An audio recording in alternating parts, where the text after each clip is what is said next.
I'm joined by my good friend, Laure Jackson. Hello, Anne. Hello, it's lovely to see you. Now, we are doing a wonderfully exciting series. I'm finding this exciting. I'm hoping you'll tell me in a minute you are, but we are doing a very exciting series from my perspective on sensory healthy something. You could draw the little word of what you wanted to put in there. We have looked at sensory healthy festivals, churches.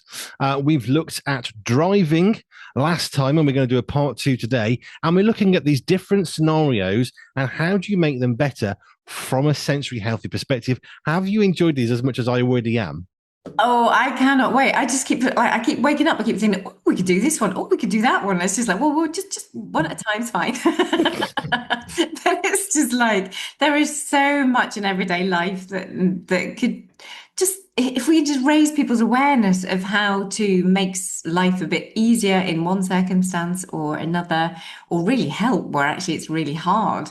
Then yeah, I'm really glad to have the opportunity to bounce ideas and go wherever the conversation takes us, as well as helping and hopefully Oh, being good fun at the same time. well, that's the idea, isn't it? Now, a long time ago, we looked at healthy truck driving, basically, many minutes ago.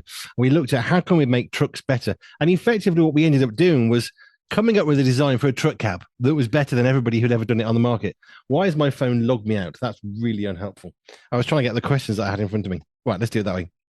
Okay, so we looked at all sorts of things, but last week, sensory healthy driving, and this week, sensory healthy driving part two. Last week, I guess we might reference that as more to do with the driver or people interacting with cars, might be a way we could surmise what we did last week. This week, people traveling in the car, perhaps not with a steering wheel attached to the front of the car. Being Yes. careful because you could get kids with a little steering wheel thing. So, that's what we're looking at this week. And I think that is so necessary because that's the thing. It's like, it's one thing when you are the driver doing your own thing, but when you have a backload of kids in the back, it's like, oh, it takes everything to a completely different level, especially if you've got somebody dealing with their sensory issues and trying to cope as best they can. Never mind about, are we nearly there yet? So, yes. Yes, I mean there are things we can do from nearly there yet. We can give someone a map. We can put little pictures of things of they can spot it as they go. That's quite complicated and we involve quite a lot of preparation ahead of time. That might be something that might benefit you if you actually do have a child who or an adult even like my wife who says, "Are we there yet?" It might help them to have. Here's a picture of what you're going to see, and when you see this picture, then you can ask. That might actually be beneficial, but it's quite involved. So I'm guessing really we're looking at how can we prepare in a slightly more realistic way. And for I think many people, that may not be something you can do, especially if you have to just grab your kids, chuck them in a car and rush off because you're late for church again. That is not the scenario when you can actually prepare. But again, they're probably more used to that journey. So where would you like to begin? Because my first thought was vinyl seats because I am of a certain age that does recall the absolute torturous, murderous pain of sitting in a car with vinyl seats in the back that's been baking in the sun. You sit down and then you're screaming because now you've got 40-degree burns on the bottom of your legs. Yes, it's not. I think what you sit on, and maybe I'll expand it a bit. Say, like, actually, what you sit on, that's a really good place to start because there are so many things that we need to be doing with the legs. Firstly, because if your legs do not touch the floor of the car, that is exhausting very quickly. That's really painful. So you will find the children will tuck their legs under, or that's when they'll move over and they'll knock into Johnny, who'll hit them back. Who's like, yeah, what are you doing in my space? And all of that. So it's like, what can we give the feet? Let's start maybe at the bottom of the body. Let's give the feet either something to sit on or for the feet for something to do, which is great proprioceptive feedback and can give you lovely deep touch pressure. So if you're needing a little bit of calming, if you're needing a little bit of somebody just to be a bit more settled in the back, then what about putting a blow up ball? Maybe not blow up because it might pop, but either an inflatable or like if there's some other form of ball that has a little bit of give in it, like a football, one of those like anything that you can throw that is a bit bigger that you can put in the back footwell, and then they can press their feet on it, and you can just you can play around with that as long as they don't kick it around around the place, which would not be fun. But they can actually just press and move it, and that they can just do a little kind of like bat side to side. It just gives the feet something to do, and also give the feet something to rest on, that in and of itself, for some of my families, is a lifesaver. So it's starting from the feet up, or having little things that you can tie across the bottom so they can flick. We have therabands that we attach to chairs if you're at the dining table, but it's those kind of ideas of things that you can wrap around your feet and pull, stretchy bands, bungee jumps, bungee ropes, all of that stuff that you can use to give the legs and the feet something to do. And if you're holding it, well, then you've got something for your resistance for your upper body as well. So that's definitely, those are my first go-tos when it comes to keeping children happy and content and calm and in one place, in one seat in the back. I don't know whether your children had this. We have a spot in the back where they tend to sit, and basically they never ever change. Now, for the longest time, generally speaking, maybe this is probably the same for you, the smallest child, when they're out of a car seat, goes in the middle because generally speaking, it's the smallest bit of gap. And Peter always complained in our last car that when he sat in it, my bottom's gone to sleep, and we could never work out why. And I still don't to this day. He's very, very healthily in weight, so it's not like there's lot too much pressure or not enough pressure because he looks good. But he was always complaining of his bottom going like dead, is how he would describe it, and we couldn't work out why. But I guess it's because he's squished in the middle, and the seat, it's half a seat, isn't it? It's not actually a full seat generally. Yeah, yeah, you don't have, it's not shaped and it doesn't have the same amount of padding, depending obviously which car you're in and how it is. So yeah, get those wobble cushions, get the different surfaces, definitely cover it if it is vinyl. Get the blankets out. Get even you can just get an inflatable hot water bottles, but don't fill it with hot water. You can like just something that will give a child to move like bottom wise. Find different cushions, find different pillows. Yeah, and experiment before you go, so that on little trips, and just think the week before you're due to go on a bigger trip, what can we do? What can we bring in? What can we try this week?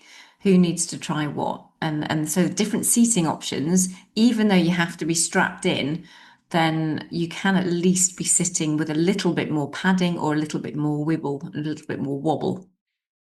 I wish I knew you doing this. I know we knew each other, but 2 years ago, before we started doing these chats, because Peter was always complaining. We're thinking, but what's the problem? What's the problem? Because we just sit in the middle and crack on, and away you go. But yeah, I wish I had these sessions. Like, where were you 2 years ago? Well, you're here now. Now, here's the other one. When we got a newer car, which is a much bigger family car, Nathan then said, I want to sit in the middle seat because it's got 3 full size seats. Now, we've had one car like that in the past, which are great. 3 proper size adult seats. Everyone was happy. And in our newer car, we've got 3 full size adult seats as well. But Nathan now likes to go in the middle, which is fascinating because I've always looked in my rearview mirror at Peter's head. And now I can't see him. I see Nathan, which is lovely. But it's just interesting how they've switched seats because Nathan likes to see where we're going. Oh, and that will help with car sickness. If any, like I'm sure, folks have found that out already, but having the line up with the vestibular system. So the vestibular system is picking up the direction in which the head is going in. And it picks up every single tilt, every single turn. It has really smart receptors on the inside of your inner ear. And when that's in conflict with the eyes, then we're much more prone to car sickness. So if you have somebody who is able to look out the front, at least they can match, their eyes can go on the road in front, and then they can match what the vision is giving to the vestibular. And that will calm the sickness down. More so, and then attach that with physical, pushing and pulling, getting those bungee ropes, getting things to pull on, getting them to squeeze their hands. So you're using that muscles, like concentric muscles, really good squeeze. Again, they don't have to stick their elbows out and knock the siblings, but just you kind of squeeze in and press. And we call it a prayer press if you put your both hands together, and you get that lovely proprioceptive input, which is also good for car sickness. And then you can use all the chewing, possibly the ginger, any other smells that you might be able to spray to help with that as well. So There are things we can do, but seat position I mean, is that an age of order of the older child gets their choice? Because often I would be driving, Stephen would be sat as a baby in a car seat behind the passenger seat. I would generally be driving, little mirror extra that we used to stick on. I could see him as he got older. I found it interesting. He now sits generally behind the driver's seat, which is usually where I would sit, because I tend to do more driving than Joe does. So I then don't get to see him, and I wonder if that's a throwback that he was always being looked at by me in the rearview mirror, and now he's on the other side. Yeah, that's really interesting. But also, if you are used to driving, it's quite disconcerting when you sit on the left. Obviously, in Britain, we drive on the right, and do we?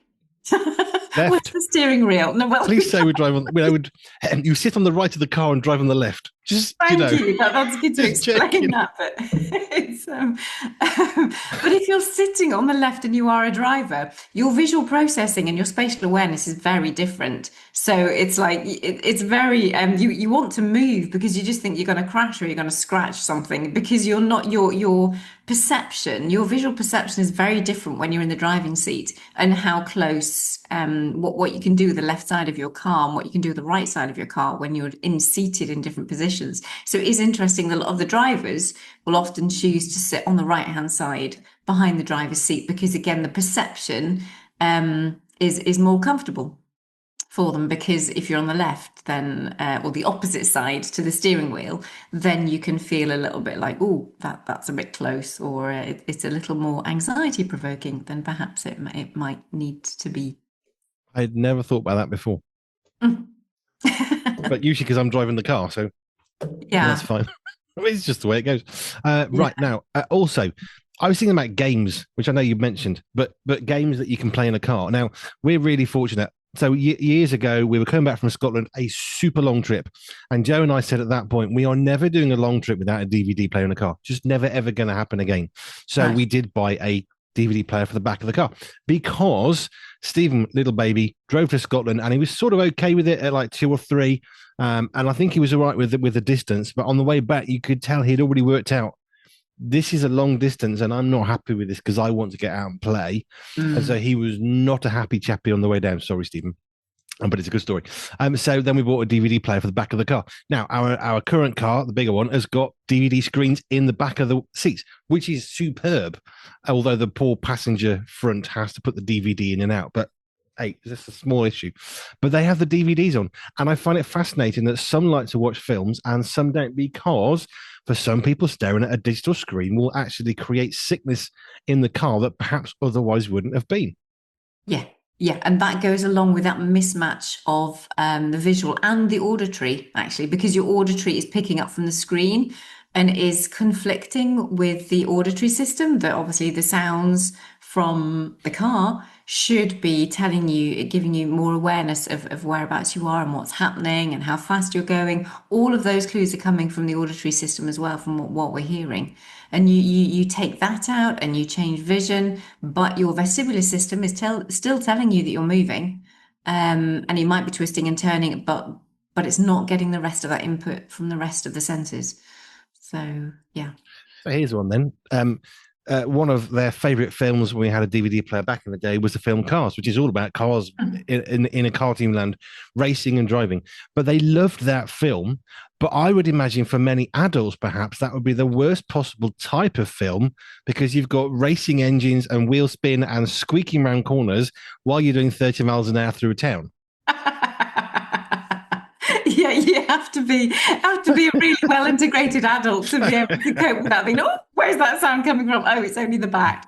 Or you need all your senses absolutely on alert and definitely heightened to be able to work out what is real and what's not real. Yeah. So how does that get more complicated as we become adults? Not for everybody, but I know, like for example, the spinny thing on a circle that kids sit on. The name's completely gone. A roundabout. Thank you. Oh my goodness, that's not great, is it? On a roundabout, children generally will be better able to handle spinning around in a circle than an adult. So how does that bit, which I'm guessing is the inner ear stuff, getting messed up, how does that equate to watching a digital screen and getting confused? Is it the same sort of processing, or is it something different? Well, your senses, when you're physically in a roundabout, everything is happening together. You're getting the same feedback. You're getting the same information from all your senses. So there's no conflict. And when you're younger, you can definitely, unless you've got sensory overreactivity, you can definitely cope with more sensory input when you're younger than you can when you get older. I think when you get older, just everything changes. But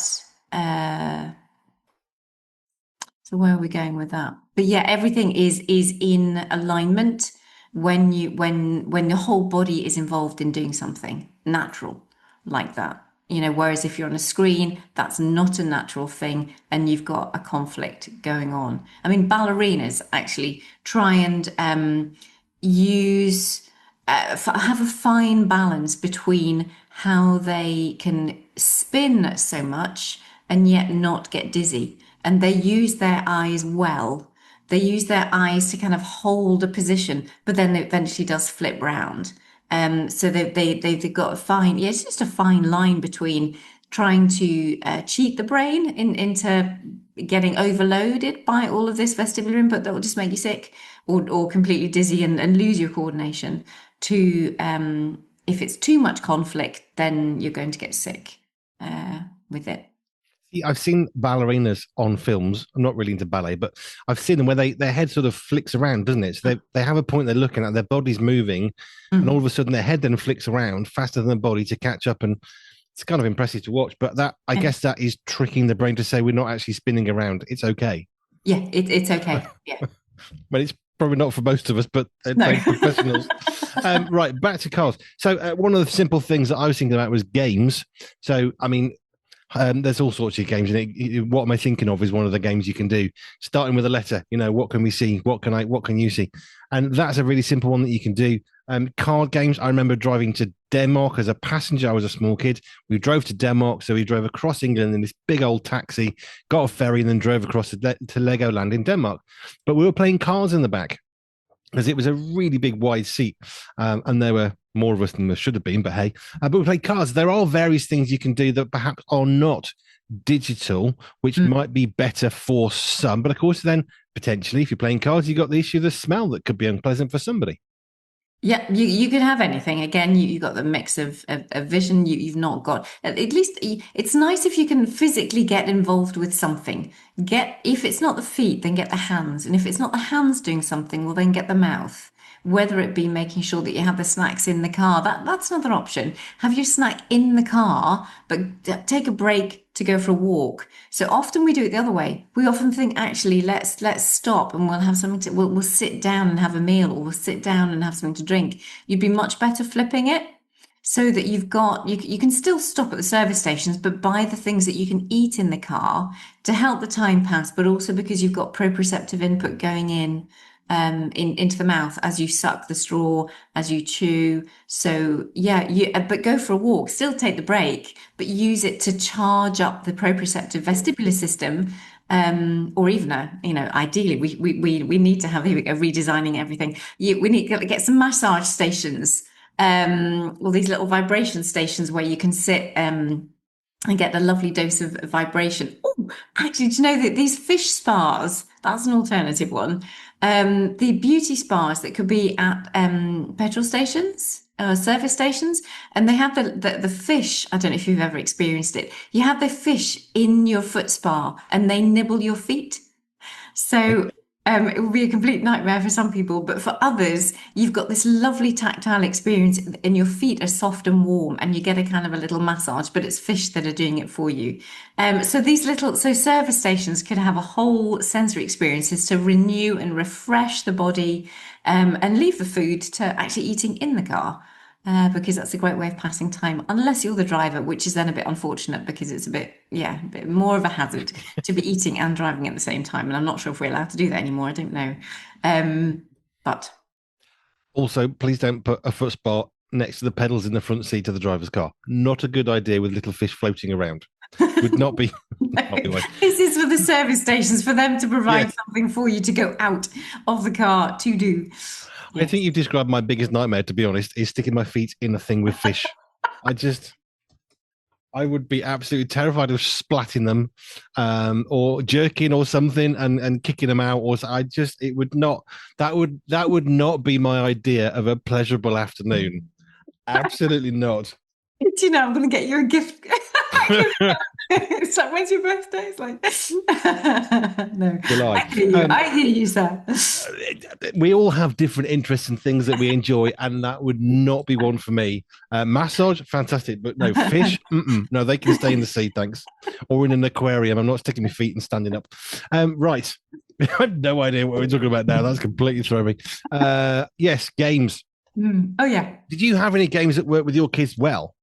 Um, I know Jersey's not like masses of motorways, but you did car yeah. journeys. Oh yeah, no, because when we used to go back over to the UK, it was just like, oh, this is a novelty. What do we do? I mean, certainly counting, like counting when you duck under a bridge, which is quite nice. It's a good vestibular thing. Every time you go under a bridge, you actually physically duck. Um, if they're electricity wires, because Jersey, our electricity pylons, our electricity is buried under the roads. So it's a new thing for us to see electricity pylons. So every now and again, when you see things going across a road, it's quite a novelty up high. So yeah, we have definitely have the dip. That's something. But I spy with my little eye. It's such a good one for trying to help them to absorb what is going on in the environment when, especially with a screen, as good as it can be for distraction and passing time and so on. And if you're not getting car sick, it is a phenomenal thing, but you miss so much of what is going on out there in the countryside or the cities, the towns, the architecture, the way people dress, what they do. There's just so much richness in sitting and looking. It's a lovely thing, and you're forced to do it in a car because there's not a lot else that you can do. So I Spy with My Little Eye definitely a favourite for helping visual discrimination and picking things out in the environment, as well as being great for letter recognition and things like that. But yeah. There's snooker, not with a snooker table. You not Okay, played this. explain. So you have to look for a red car, and then you work your way through. So white car and a red car, and then you have to find the brown, the green, the yellow, the blue, pink, and the black. Oh, I mean, clever. it gets hard because there's not that many red cars around. White cars have been replaced by silver, so you sort of have to adapt it from 20, 30 years ago when white was more popular. Every police car was white. Now they're not. So as long as you can see police cars, which of course have vanished off the road, but they were white, which was quite good. So you can play snooker. That is a really good one. I didn't that's a great one. And there's also things if people are good with their letters and their numbers, creating it's like is it not toggle. There's one of the games that you can create other words and stuff with the number plates of the cars in front. Or the funny phrases. What can you create when you put those letters together? There are some simple things. We went out to do some shopping last night. We weren't really in a great happy place as a family, but we got to go and do some shopping. And so we just did it backwards. I don't mean we walked backwards. I mean, we started at the opposite end of the supermarket because Nathan said, it'll be really cool. We can get the heavy stuff in the trolley. So we did it backwards. And I'll be honest, I was getting quite stressed thinking, yeah, but we haven't put the veg in yet. And where's the meat? Because that's next. And then we have the chilled stuff and that's not in. And I got fizzy water in here. And I've got a bottle of squash. We got some tins, but where's the meat? And I couldn't get. I really found it really stressful. It was good fun. We had a laugh as a family, and we would try and make Yeah, mundane can be fun, yeah, but it yeah. was just I found it really hard to do it in a really different way, because sometimes change for the sake of change actually may not be beneficial, and also sometimes it might be working through because hey, it's just change, and change can be hard. Yeah, totally. Yeah, totally get that. I was just thinking while you were talking about just some of the other games and some of the other things that we've done differently when we've done purposefully. Hmm. Things like we've had bird song. If you have got a CD or any other player or getting it streamed through the car, just so that you can identify. So using the auditory system to focus on if eyes need to be on the road. Um, or you just want to just be more relaxed about what you're seeing rather than having to pay too much attention with it. Putting something on auditory, audio books, audio quizzes, bird song. Bird song was one of the ones that we did just to try and again, you teach and you train, but it also helps you then pay attention. And then you can wind the windows down, or you can tell how old I am. I'm doing that with winding the windows down. Rather than using my fingers just to press a button. But yeah, you wind the windows down when you're stopping, you've got to stop for traffic or whatever else. It's because what can we hear? What are the nature sounds we can hear? What are the animals we might be able to hear? Um, Yeah, pick out the senses, and then what can you smell too? Yeah. Here's a complete little aside. I remember watching something about a guy who loved his car but wanted to renovate it and make it modern but look old. And he Uh-huh. had the old, what you're doing with the windows, the manual winders, but they were fixed as a switch. So it looked like a manual winder. But if you pushed it up a little bit, the window went up. And if you push it down, the window went down. So he actually used the original manual turny bits, the winders, and he actually converted them into switches. So it looked like the whole old fashioned manual thing, but it was literally push up or push down was a button. It was very cool. Oh, that would confuse me no end. But yeah, I mean, I'd get there eventually, and that's our adaptive brains, isn't it? And some people that would cause a meltdown. That really, or you just get a broken handle, wouldn't you? For some people who couldn't pivot, but very clever, very clever. Here's something we do sometimes on the motorways, because we do quite a lot of miles with the radio, is one, we've had conversations about door handles because so many cars now are streamlined and aerodynamic and they get rid of the door handles. And all I can think of is no. It's stupid. No, it is making such inconsequential difference, and yet you can't open the car door without a manual. So that's a conversation we've had. Then some of the chats, or you watch the driver thinking, are they going to move over at any point? They're still in the wrong lane. Are they going to move over? So you can have like a bit of fun with it. Are they ever actually going to move back to the left where they're supposed to be? So there's all sorts of things, and of course you can get a bit hostile and rude if you want to. Not ideal, but we have conversations about things that we see because we like to talk as a family. Therefore, we'll spot something like a car door handle or the indicator that doesn't go off. Are they going to? Have they seen it? Are they going to do it? Is it now? Is it now? So you can have some fun with this stuff, or you can get really wound up by it, which is pointless because they can't hear you. You flashing your lights or getting aggressive is you in the wrong. So there are things you can do if you're really desperate, but don't allow that to spin over into getting angry and hostile and aggressive. You just need to have fun. Don't mock people or make fun of them. That's not good. But actually, we were having quite a fun conversation about door handles. Like, where have they gone? How does that person get into that car in the morning? There's no handle. Do they just stand outside the car looking at it? And it just sparked a really fun conversation about buying a brand new car and not being able to get into it. And it's funny how you can have these chats that spin away. How bizarre! I haven't even seen it. I didn't know it was a thing. And it's just like, except that I do. I walk up to my car, and because the keys are in my bag, it opens, and you just think, oh, that's kind of handy.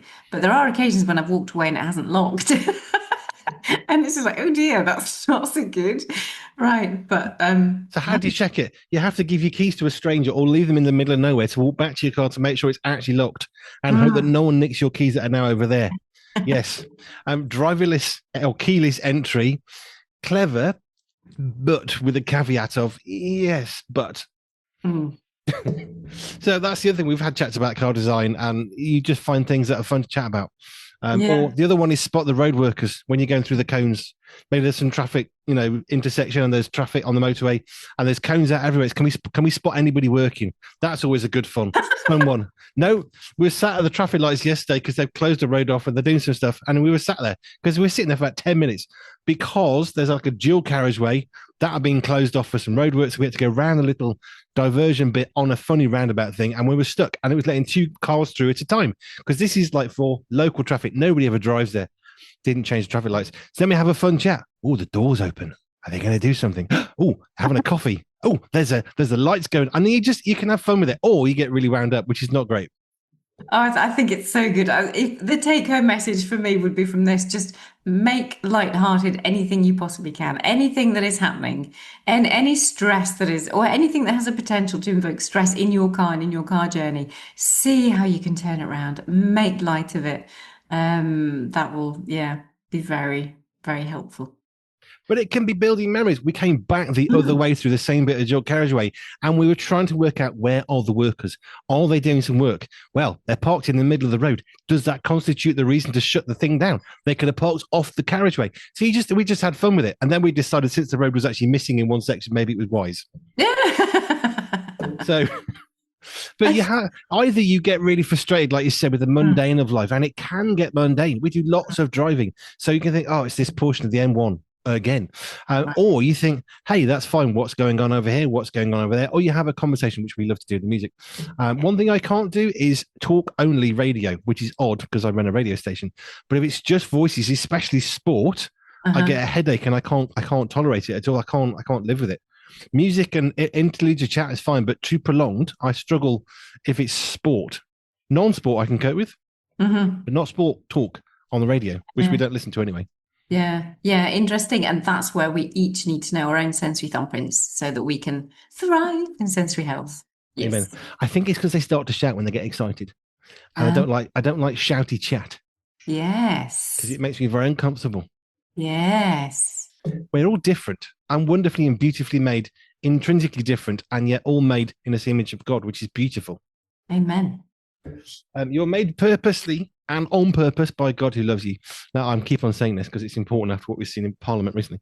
But yeah, God made you. And if things aren't quite working out right, like your son says, Dad, my bum goes to sleep every time we get in the car, and perhaps you need to talk to Anne, who will tell you to get a little blow at football.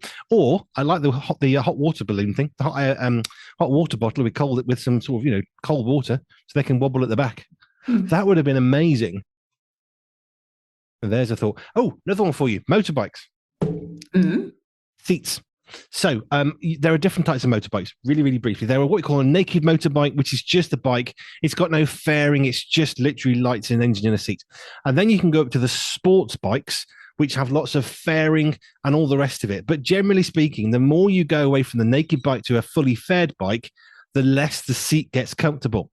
So people who go long distance on a sports bike often will find their backside is now in agony. And I remember a great story about a bunch of bikers who were going through France and they were just thinking, I'm going to die. My bottom is just dead. And one bloke walked into a service station in France and he found it was a pregnancy cushion, like a tiny one. And he bought it and he sat on his motorbike and said, oh, that's better. Of course, then all the other bikers went in to try and get the same. It was the last one, he said with a big grin and shot off. And because sometimes stuff that's faster isn't necessarily more comfortable. Mm-hmm. And you've got to find the balance. Where are you at this moment in time? What do you need? Speed or comfort? Comfort Yeah. every day. You see older folk wearing orthopedic shoes. Oh, they're so old. No, it's just more comfortable. That's it. Mm-hmm. I have been wearing comfortable shoes my entire life. Why? Why not? Why would you want to put yourself through pain just to look trendy and fashionable? Seriously, what's the point? Walking around London the other day, what struck me was the number of women who are wearing dresses that look like they should have dresses with heels on, and yet they're wearing trainers or pumps or something. I'm thinking, that just seems sensible. The amount of walking you do, so everything about them just looks like a normal woman in a dress, except for the feet. When you're thinking that's not quite right, and you realise it's because they're wearing trainers. Generally, is what I saw, and you think it just makes sense. It's comfortable. Why would you wear heels unless you had to? I think it's a great fashion trend. Well, it's not even a trend, or it's just becoming much more norm. The norm. And I think, oh, that's great. Because I've started to really enjoy dresses, but it's just like footwear's tricky unless you can then wear. And I do. I wear lots of trainers or flats. It's just brilliant. Why put yourself through pain unnecessarily? Is my simple question. Oh, fashion needs to hurt. No. Journeys don't have to be horrible either. There is much you can do, as we've discussed. So I'm having fun with these, especially the driving ones, which is definitely my wheelhouse. 20 years of professional driving. Yeah. Right. Anne, thank you. We better stop because I'm just rambling here. Having lots of fun, which is great. If people want to connect with you and perhaps they have a child who can't sit still in the back of the car, it could be a sensory health issue. It could be a physical issue. It could just be they need the toilet issue. There are lots of reasons, but people like Anne-Laure Jackson can help you. So to connect with Anne-Laure Jackson and get the help that you need for your family, for your husband, for your wife, for your children, for your grandmother, simple. pure247radio.org, pure247radio.org/ALJ, and you can connect with Anne-Laure Jackson. Thank you again. Thank you. See you next time.